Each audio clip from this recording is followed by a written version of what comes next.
等陣先，我代入唔到我媽媽喎。新年又到啦，又係見親戚嘅時候，所以而家就考下你親戚嘅稱謂。爸爸個妹妹嘅老公，爸個妹妹姨丈唔係喎，姑丈。媽媽個哥哥個女，媽媽個哥哥個女，媽媽個係我表姐咯，或者表妹咯。爸爸個媽媽個細佬，爸爸，大家可以一齊估㗎，睇下大家快啲定係法蘭克快啲啦。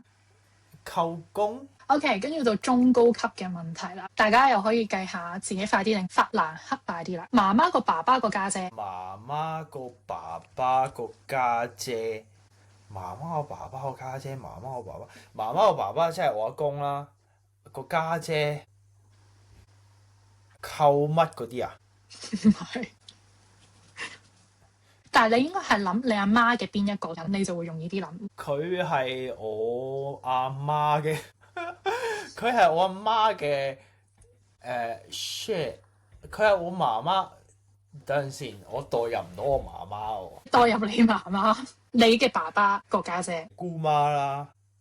我嗌我媽媽個姑媽做乜嘢啊？各位 Outcast 可唔可以話一話俾我哋聽？